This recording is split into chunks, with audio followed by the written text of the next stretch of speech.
അതുമായിട്ടുള്ള ആദ്യത്തെ എൻ്റെ തുടക്കം എന്ന് പറയുന്നത് തന്നെ ഇവിടെ ഇരിക്കുന്ന നാദർശികയിലൂടെയാണ്. മണിച്ചേട്ടനെയും എന്നെയും ഇൻ്റർവ്യൂ ചെയ്ത് കലാരംഗത്തേക്ക് പിടിച്ചു കയറ്റിയ ഗുരുതുല്യനായ ഒരു വ്യക്തിയാണ് നാദർശ.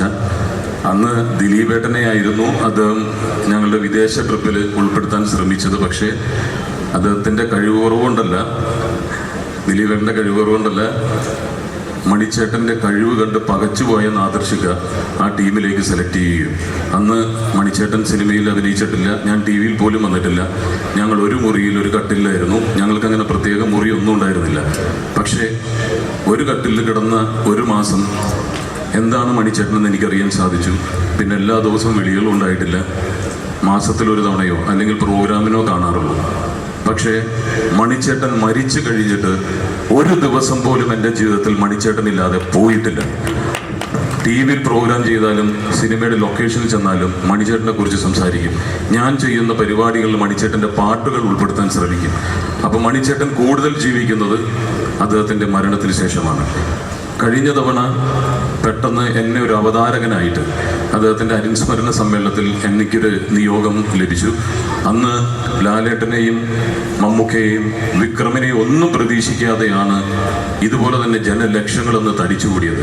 കാരണം ചാലക്കുടിക്ക് ഒരേ ഒരു സൂപ്പർ സ്റ്റാറേ ഉള്ളൂ, കലാഭവൻ മണി. അതിൽ യാതൊരു സംശയവുമില്ല.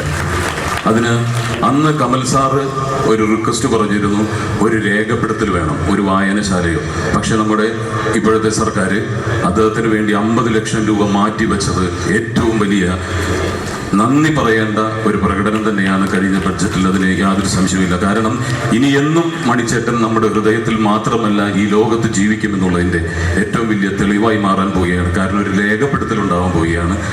ഇനി എല്ലാ ദിവസവും ഈ വഴി പോകുന്നവർക്ക് മണിച്ചേട്ടൻ്റെ നാടെന്ന് പറയാനും, മണി എന്ന് പറയുന്ന ഒരാളെ കുറിച്ച് തീർച്ചയായിട്ടും ഇത് ആദ്യത്തെ കാൽവയ്പായിരിക്കും. പക്ഷേ മണിച്ചേട്ടനെ കുറിച്ചൊരു പഠന വിഷയം വിദ്യാർത്ഥികളുടെ ഒരു ടെക്സ്റ്റ് ബുക്കിൽ വരുമെന്നുള്ളതിൽ സംശയമില്ല. കാരണം എനിക്ക് ഭംഗിയില്ല, നിറമില്ല, പൊക്കമില്ല, വിദ്യാഭ്യാസമില്ല എന്ന് പറയുന്ന യുവജനതയ്ക്ക് കാണിച്ചു കൊടുക്കാൻ പറ്റുന്ന ലോകത്തിലെ ഒരേ ഒരാൾ കലാഭവൻ മണിയായിരിക്കും.